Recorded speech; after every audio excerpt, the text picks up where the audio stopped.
ये खबर वाकई बहुत डराने वाली है क्योंकि पहली बार रूस की मिसाइलों की वजह से पोलैंड के 2 लोग मारे गए। बिल्कुल, ये लगातार ये बड़े दावे किए जा रहे हैं, लेकिन अब खबर जो है हम आपको दिखाने की कोशिश करते हैं क्योंकि पोलैंड पर जो प्रहार हुआ है, अब क्या वर्ल्ड वॉर होगा, ये सवाल कहीं ना कहीं अब बरकरार हो रहा है क्योंकि पोलैंड पर हमले की चर्चा लगातार अब तेज हो गई है।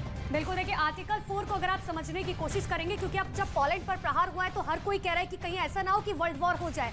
आर्टिकल 4 दूसरा कह रहा है कि नाटो देशों के राजदूतों में चर्चा जो है वो होनी बहुत ज्यादा जरूरी है। कहीं ऐसा ना हो कि रूस जो है सिर्फ अपनी मनमानी करता रहे और जो यूक्रेन का समर्थन कर रहे हैं उन देशों पर भी लगातार अब वार करता रहे। अब ऐसा लगने लगा है कि चौतरफा रूस गिरेगा। चर्चा तब होती है जब नाटो देश पर खतरा होता है। दरअसल हम आपको आर्टिकल 4 इस वक्त समझा रहे हैं और उसी का एक अगला पॉइंट है। बिल्कुल, आर्टिकल 4 के तहत ये चर्चा तब होगी जब नेटो देशों की, जिस तरीके से रीमा ने बताया, लेकिन देखिए पीड़ित देश अपनी बात उठा सकता है। देखिए अब जिस तरीके से हम आर्टिकल 4 को समझने की कोशिश कर रहे हैं, लगातार पॉइंट्स भी समझाने की कोशिश कर रहे हैं कि आखिर क्या हो सकता है आगे। बिल्कुल, आर्टिकल 4 का अगला पॉइंट दरअसल ये कहता है कि नाटो के किसी एक देश पर हमला नाटो पर हमला माना जाता है। ये बात तब भी निकलकर सामने आई थी जब यूक्रेन पर हमला किया गया था, लेकिन यूक्रेन जो है वो नाटो देश का पार्ट नहीं है। लेकिन ये साफ तौर पर नाटो देशों ने कहा कि यूक्रेन पर जिस तरीके के हमले हो रहे हैं वो नाटो पर हमला है।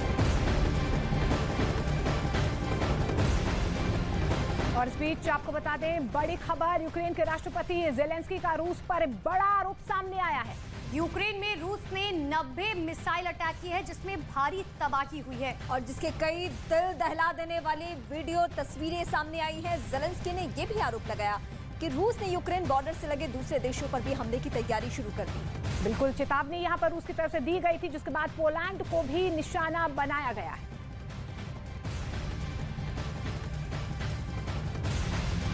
तो पोलैंड पर हुए मिसाइल हमले को लेकर रूसी रक्षा मंत्रालय ने एक बयान जारी किया है, जिसमें उन्होंने ये कहा है कि पोलैंड की मीडिया और अधिकारियों के आरोप झूठे हैं। पोलैंड के किसी इलाके पर रूस की तरफ से मिसाइल अटैक नहीं किया गया। इतना ही नहीं, रूस की आर्मी ने यूक्रेन पोलैंड बॉर्डर पर कोई भी स्ट्राइक नहीं की है।